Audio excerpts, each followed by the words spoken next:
संसाराचं कारण, परतंत्रतेचं कारण आहे, तसं परसाधनाला, परविषयाबरोबर परसाधन देखील आहे ना. काल कोणी कोणी प्रयोग केला माहिती नाही, प्रयोग केला काय? कोणता प्रयोग कोणता होता? आधीच बाई असहयोग आहे ना. विषयाला सहयोग देऊ नका असं सांगितलं होतं. विषयांना, हे 5 इंद्रियाचे आपण काल विषय पण पाहिले होते. स्पर्श, रस, गंध, वर्ण, शब्द, धन, शरीर या ज्या अवस्था आहेत ना, यांच्या ज्या पर्याय आहेत, गोड, तिखट, आंबट, थंड, उष्ण वगैरे, या त्या ठिकाणी विषयांना किंवा शरीराला किंवा धनाला सहयोग देऊ नका. जोपर्यंत तुम्ही त्याला सहयोग देणार तोपर्यंत त्या ठिकाणी तुमच्या पर्यायामध्ये मोक्ष सुखाची स्वतंत्रता अनुभवायला येणार नाही.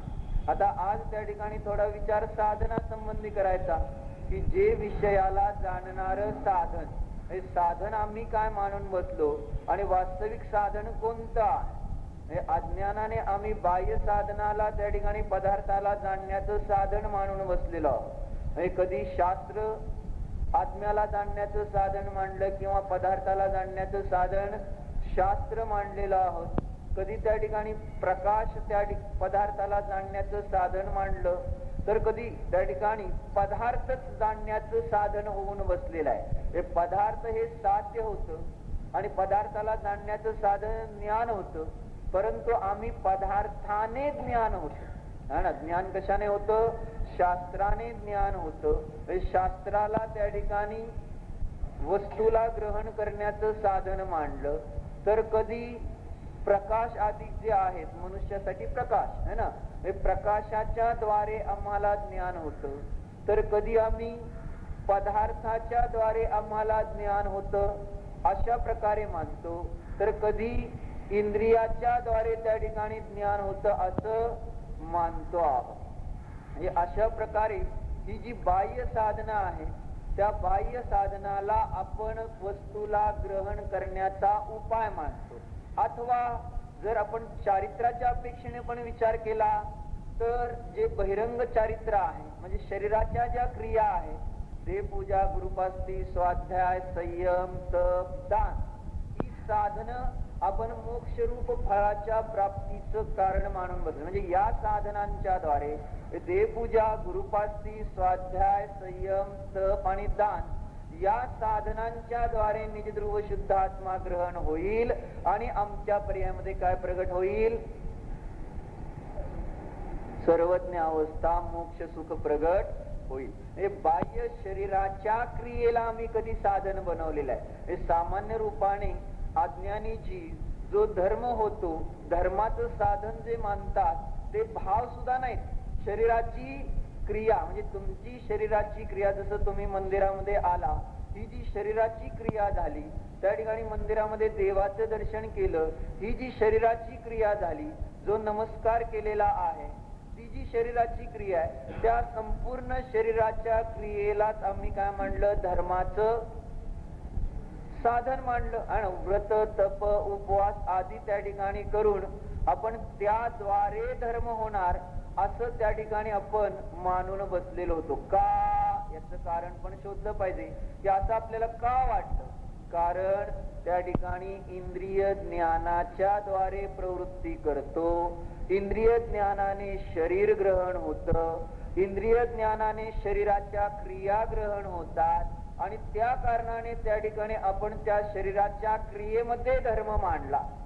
आणि जो कोणी या ठिकाणी धर्म करण्याचा प्रयत्न करतो ते शरीराची काहीतरी हालचाल करून, शरीराला स्वस्थ ठेवून नाही है ना, की मन वचन कायचा निरोध करून धर्म होईल असं कोणाला वाटतच नाही.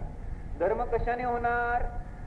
मनाने काहीतरी संकल्प विकल्प, वचनाने काहीतरी स्तुती आदी आणि कायाने त्या ठिकाणी काहीतरी क्रिया, त्या आपल्याला कशाचं साधन बनतात?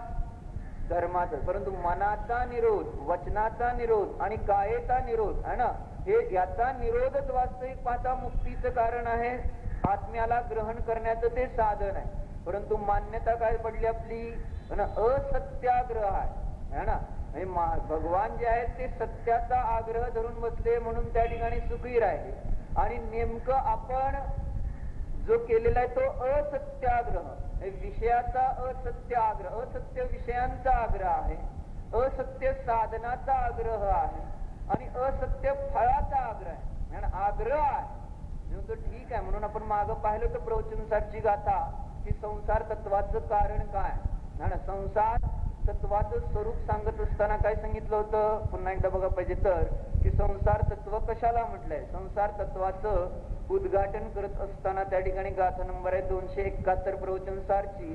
त्या अंतर्गत आचार्याने शीर्षक दिले, पान नंबर आहे 512, अथ संसार तत्वम उद्घाटयती. आता संसार तत्वाचं उद्घाटन करतात. उद्घाटन म्हणजे आपल्याला त्या ठिकाणी त्याचं स्वरूप सांगतात. संसार तत्वाचं स्वरूप, संसार तो काय, संसार कशाला म्हणायचं याचं वर्णन त्या ठिकाणी केलं जात आहे. तर संसार तत्व कशाच म्हणतात बघा. आता संसार तत्व उद्घाटयती जे अजदागहि दत्ता एदे तच्चत्ति निच्छदा समये अच्छन्त फल समितम भमन्ति तो परम कालम. या ठिकाणी दोन गोष्टी सांगितली है ना. जे अजदागहि दत्ता एदे तच्चत्ति निच्छदा. एदे तच्चत्ति निच्छदा हा त्या ठिकाणी संसाराचं मूळ कारण आहे. म्हणजे अजदागहि दत्ता, ह्याचा अर्थ असा आहे बघा पाहिजे तर वाचो पण, कि जो भले ही समय में हो, समय में यानी आत्मा में हो या व्यवहार में से मुनि अवस्था जिन्होंने धारण की है उसे कहते हैं समय में है ना. दोन अपेक्षा, एक त्या ठिकाणी व्यवहार निश्चयाने समय म्हणजे आत्मा आणि व्यवहाराने समय अर्थात मुनी अवस्था. इथं मुनी अवस्था म्हणजे द्रव्यलिंग त्या ठिकाणी घेतलेला आहे कि जो भले ही समय में हो, अर्थात भले ही वे द्रव्यलिंग में, लिंग के रूप में जिनमत में हो, तथापि वे यह तत्व है ऐसा ही है, इस प्रकार निश्चयवान वर्तते हुए पदार्थों को अयथार्थ रूप से ग्रहण करते हैं, जैसे नहीं है वैसा समझते हैं, वे अत्यंत फल समृद्ध अर्थात अनंत कर्म फलों से भरे हुए ऐसे अब से आगामी काल में परिभ्रमण करेंगे. नाही ना, हा शब्दार्थ झाला. काय सांगायचं याच्यामध्ये, की संसारामध्ये कोणते जीव अनंत काळपर्यंत भटकत राहणार आणि आपल्याला तपासायचे. आपण त्या ठिकाणी अनंत काळ भटकणार की आपला संसार संपला हे चेक करायचं. चेक करतो ना आपण, कॅल्क्युलेटर मध्ये पण एक चेकचं बटन असतं ज्यावेळेस बेरीज केल्यानंतर. तसं आपण या ठिकाणी धर्म करायला बसल्यावर, स्वाध्याय पूजन आदी क्रिया करायला बसल्यानंतर चेक करा ना. चेक करायला कुठे टाइम आहे. जर चेक नाही केलं तर कदाचित तोटा होण्याची शक्यता जास्त असते. म्हणून आपण पुन्हा पुन्हा किती वेळा चेक करता बँकेत, है ना. ते चेकिंग महत्वाचं आहे. त्या ठिकाणी सोपं आहे, पहिल्यांदा गणित करताना साध आहे, परंतु ते चुकलंय का बरोबर करणं, बरोबर आहे याचा निर्णय करणं त्या ठिकाणी आवश्यक आहे. तसं चेकिंग करण्यासाठी या काही गाथा दिलेल्या आहेत, प्रामाण्य ठरवण्यासाठी या गाथा दिलेल्या आहेत की आपण जो निर्णय करत आहोत तो सत्यार्थ आहे का असत्यार्थ आहे याचा निर्णय करण्यासाठी या ठिकाणी या आचार्यांनी गाथा रचून आपले विचार तपासायला सांगितलेले की आपण कोणत्या विचाराने परिणत आहोत. मग ते चेक केले की आपल्याला समजणार आहे की आपण संसाराला वाढवणाऱ्या विचाराने परिणत आहोत. बरोबर. वास्तविक पाहायला गेलं तर हेच विचार मुख्य रूपाने दिसतात, संसाराला वाढवणारे. मग आता हे चेक झालं तर आपल्याला कुठेतरी थांबता येईल. चेक झाल्यावर चूक समजेल, चेक झालं तर चूक समजेल आणि चूक समजली तर मग त्याला त्या ठिकाणी दुरुस्त करता येईल. चेक करणार नाही, चूक समजणार नाही तर दुरुस्ती होणार नाही. म्हणून इथं सांगितलं की या ज्या गाथ्या ना, संसार तत्व सांगाय पाठीमागचा उद्देश कोणता, की तुम्ही त्या ठिकाणी स्वतःचे परिणाम तपासा.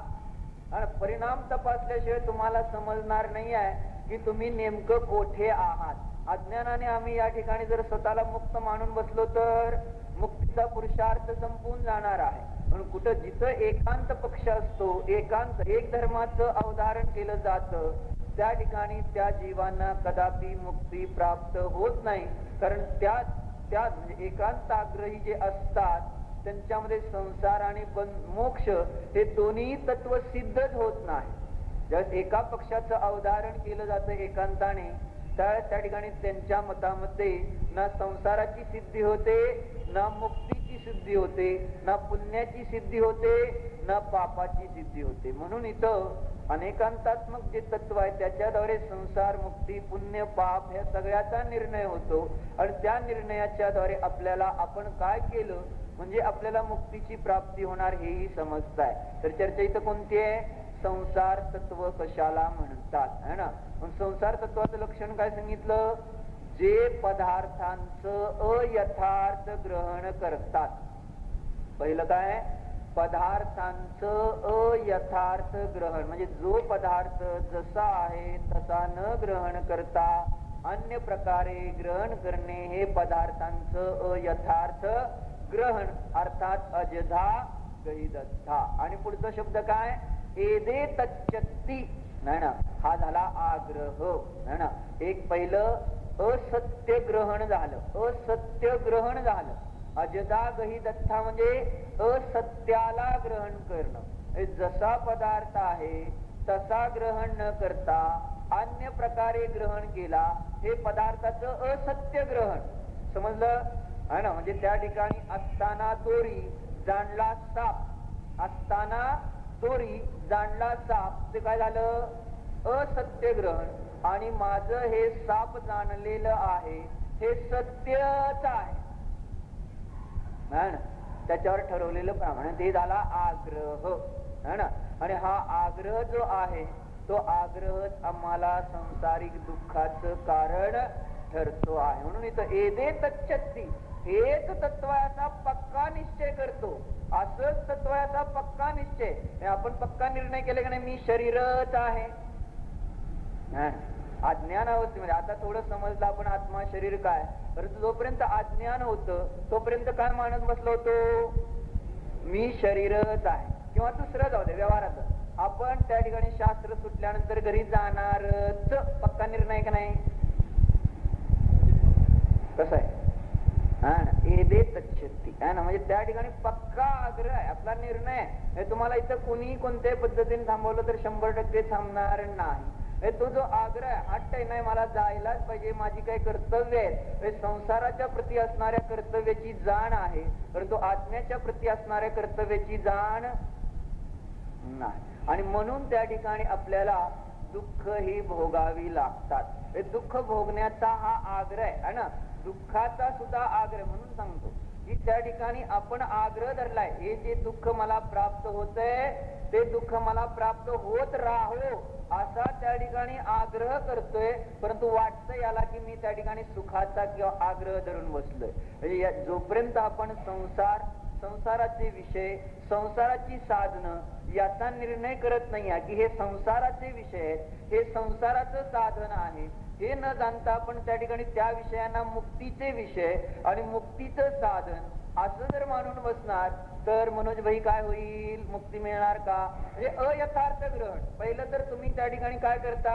भगवान काय म्हणतात की पहिल्यांदा तर तुम्ही त्या ठिकाणी जसं तत्व आहे तसं त्या ठिकाणी ग्रहण करत नाहीये. नाही ग्रहण केलं तरी मला काय त्या ठिकाणी जास्त हरकत नव्हती है ना. परंतु त्या पुढे तुम्ही काय करता? पुढे काय करता?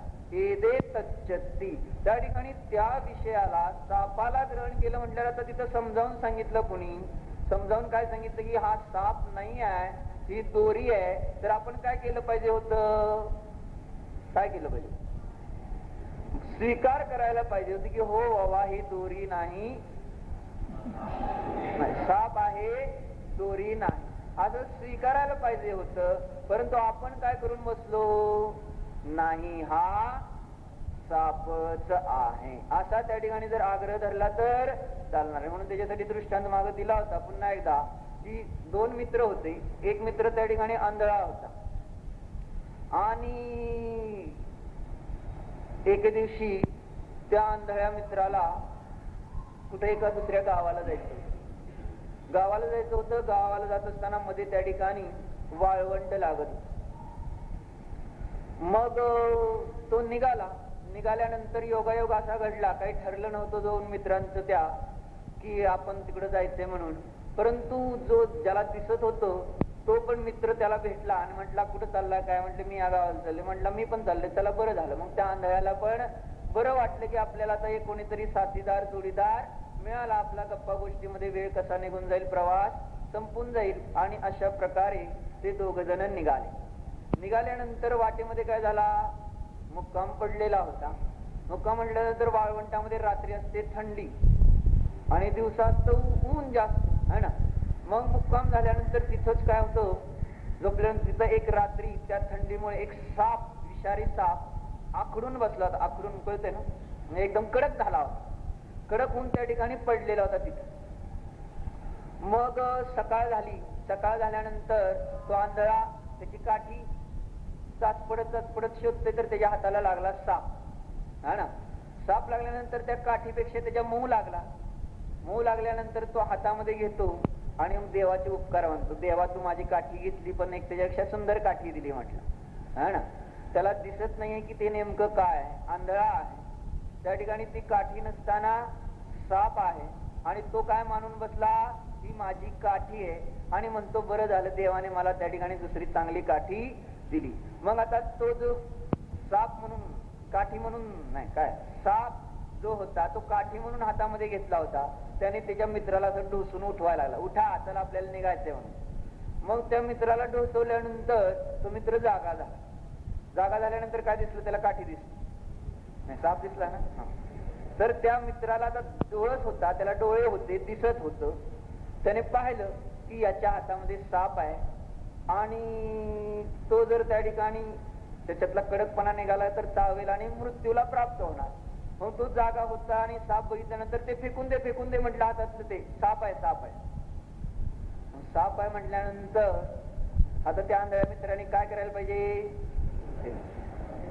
आणि तो काय म्हणतो की माझी सुंदर काठी पाहून तुला ईर्ष्या झाली, तुला ती काठी पाहिजे म्हणून त्या ठिकाणी तू म्हणतोय फेकून दे हा ना. मी काय म्हटलं, मी आंधळा असलो म्हणून काय मूर्ख नाही म्हणाला.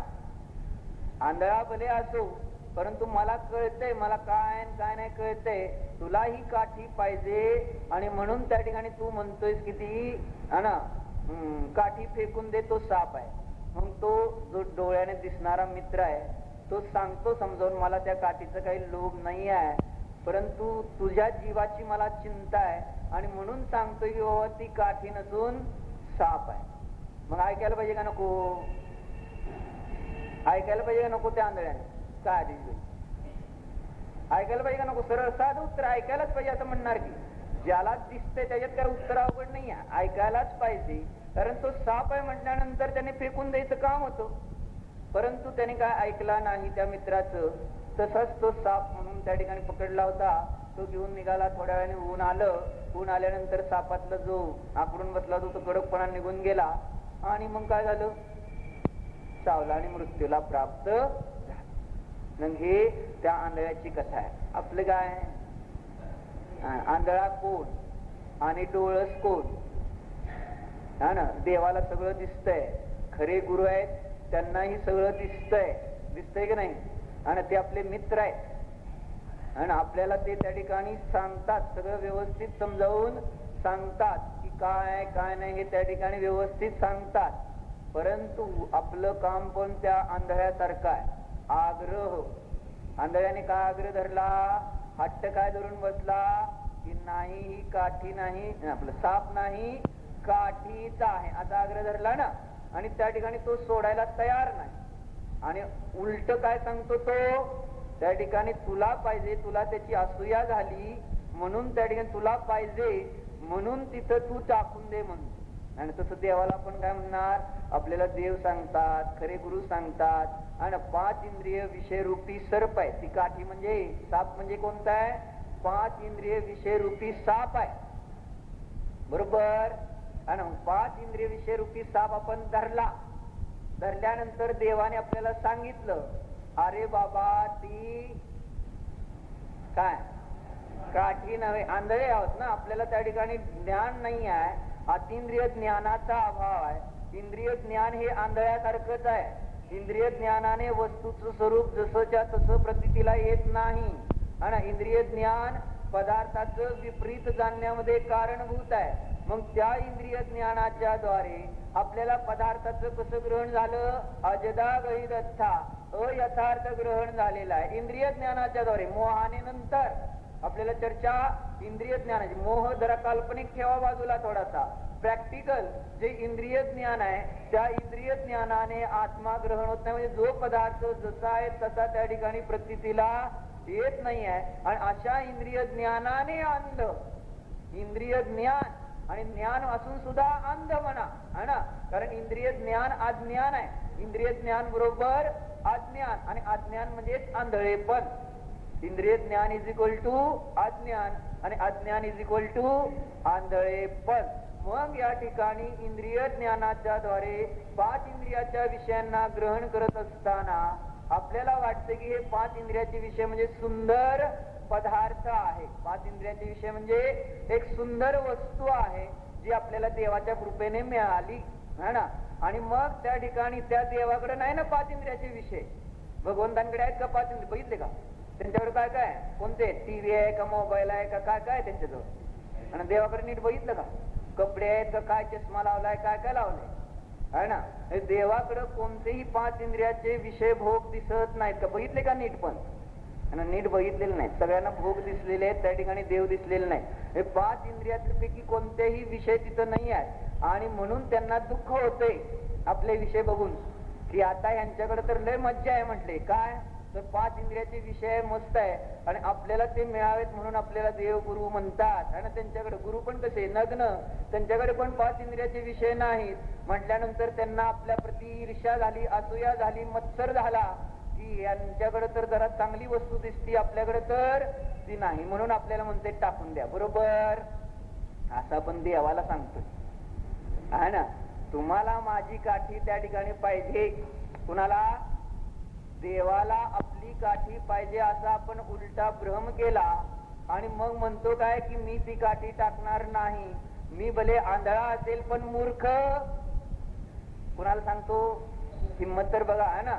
त्या ठिकाणी देवाला तशा प्रकारचं समजावतोय आपण. प्रत्येक जण इंद्रियाने देवाला जाणतो, त्यावेळेस त्या देवाला समजावून सांगत असतो.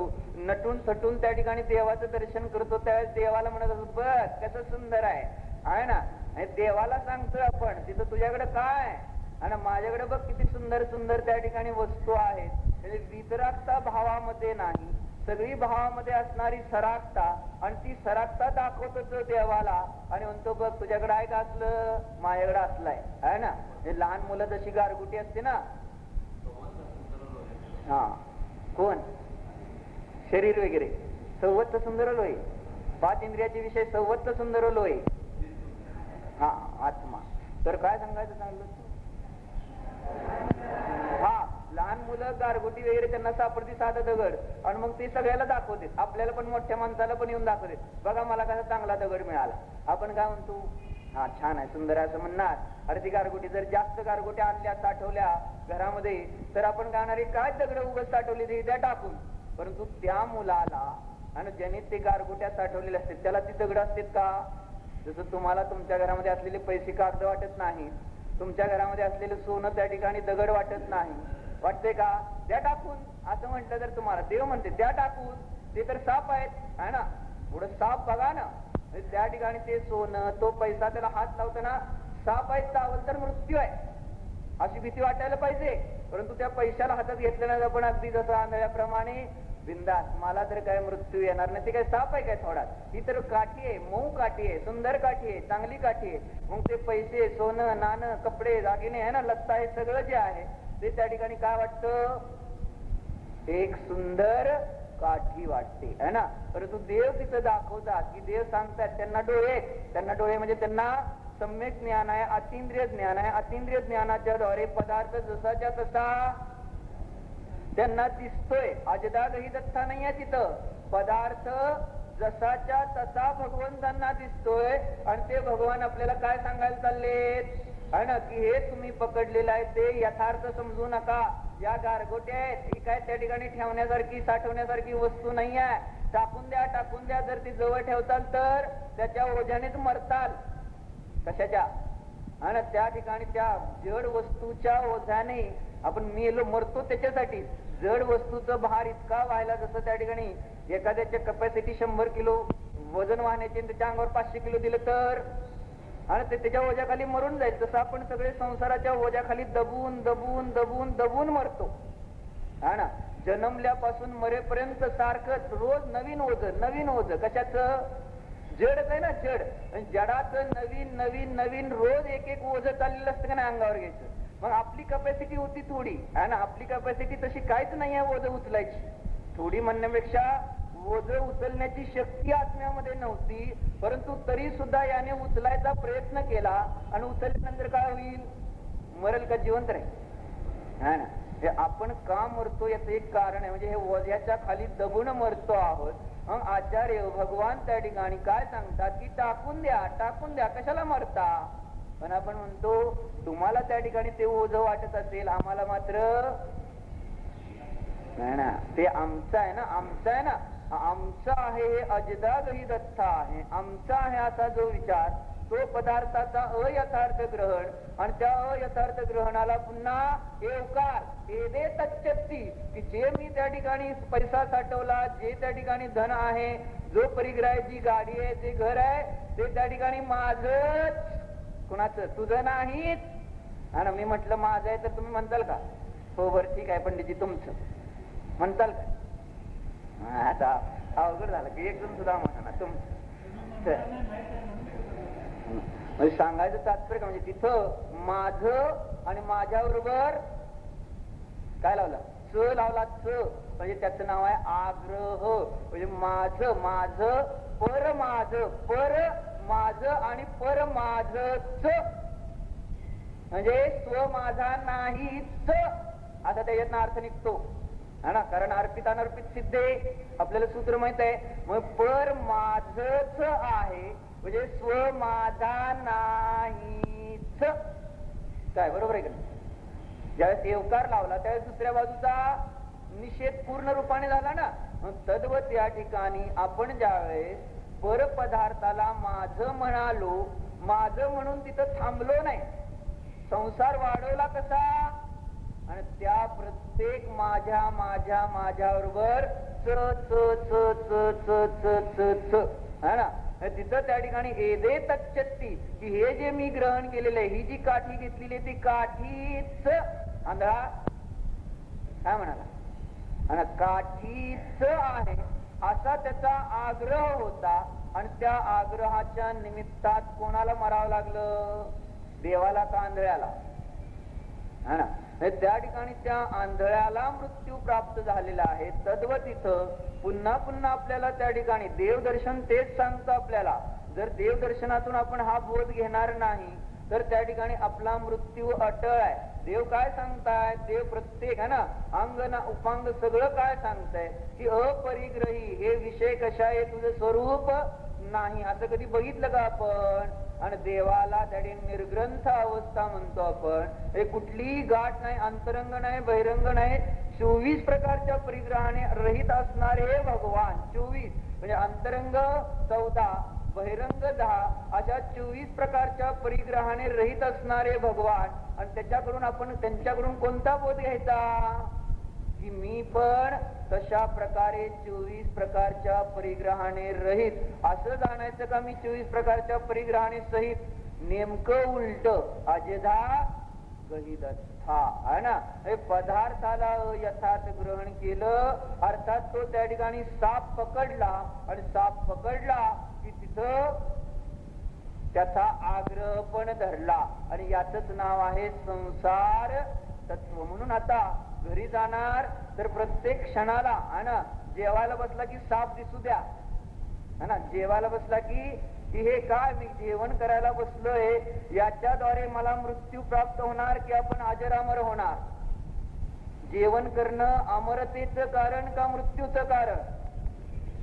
हा ना. जेवण पण त्या ठिकाणी एक सर्प आहे, तो सर्प डसला की मृत्यू येणार. जेवतो तो मरतो, जो जेवतो तो नियमाने मरतो, बरोबर आहे का नाही? व्याप्ती, जो जेवणार तो मरणार, जो जेवणार नाही तो जगणार, बरोबर आहे ना. व्याप्ती अशी सगळीकडे बसणार की नाही बसणार? या ठिकाणी आपण जेवतोय याचा अर्थ आपल्याला मरावं लागणार. म्हणजे तिथं तो सर्प आहे हा ना, तो त्या ठिकाणी आपल्याला वाटत नाही. तिथं ताट दिसलं की ताटात जसं हा ना, काल त्या ह्यांनी धन्यकुमार बहिणी एक उदाहरण सांगितलं होतं महाराजांकडे, एक प्रॅक्टिकल घडलेली घटना की एक जोडपं नवीन लग्न झालं आणि त्या पत्नीला त्या ठिकाणी झोपेत साप दिसायचा आणि साप दिसला की ती ओरडायची.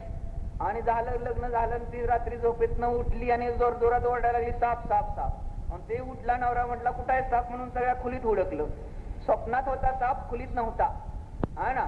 आणि ते उडकून बसले, दमले, परंतु काय साप सापडला नाही. आणि शेवटी त्या ठिकाणी पुन्हा महाराजांकडे सगळीकडे जाऊन दमले की तिला थोड्या झोपायची, पुन्हा स्वप्न पडायचं सापाचं आणि साप साप म्हणून ओरडायची. आणि मग शेवटी सगळीकडे फिरून दमून मग इथं आले. महाराज म्हटले फक्त आपण भगवान आत्मा आहोत असा विचार करा आणि मग मला सांगा. आणि 1 महिन्यानंतर त्या ठिकाणी येऊन त्यांनी स्वतः सांगितलं की तुमचा मंत्र उपयोगी आला, की मी भगवान आहे याच्या चिंतनातून त्या ठिकाणी साप निघून गेला होता. परंतु आपण सारखं साप साप साप साप साप आहे ना. इथनं पुढे गेल्यानंतर संसारामध्ये इथून जाणार, तुम्ही जाणार ना, जाणार आहे का नाही? हा, तर विचाराने नाही जाणार, शरीराने जाणार असं तर म्हणा आहे ना. जसं म्हणते मनाने आम्ही तुमच्यापाशीच राहतो, शरीराने आम्ही चालले. पाहुणे म्हणतेच ना जरा आता दुःख व्हायला लागलं आपल्याला, पण आता काय करणार, जावं तर लागतंय. मग शरीराने जातोय परंतु मनाने तुमच्या जवळ आहे. तर मनाने इथं देवाजवळ राहा, शरीराने गेला तरी काही बिघडत नाहीये. तर सांगायचं काय की दिवसभर तुम्ही पाहणार, दुकानात बसला की दुकान उघडताना कुलूप उघडताना किल्ली साप आहे ना, असं एकदम तिथं विषारी साप असं वाटला पाहिजे, हे साप आहे असं जर वाटलं तर मग ते थोडस हात थरथर तर कापेल. ते साप आहे म्हटल्यानंतर काय, आज साप आहेत सगळे. दुकान जर ते दरवाजा उघडला तर सगळे साप, आणि साप काय अजगरच म्हणा की घेऊनच टाकणार आपल्याला है ना. किंवा तिथं लग्न करायचं म्हटलं, पत्नी म्हटलं की बघा आता आहे ना विचार, किंवा पती, आता जाऊ दे पत्नी काय, पती म्हटलं तरी सुद्धा पत्नी तरी येतातच पतीच्या कडनं, पतीच्या जाताना त्या ठिकाणी बायका महिलांची संख्या तर भरपूर असते. परंतु ज्या पतींना महिलांचा जात असतो ते पतीच त्या ठिकाणी शास्त्राला येते. हे वैराग्य होतं ना, काय म्हणजे काय सुचत नाही म्हणून. तर सांगायचं काय झालं तात्पर्य की जे पती म्हटलं तरी आपल्याला साप, पत्नी म्हटलं तरी साप, मुलगा म्हटलं तरी साप,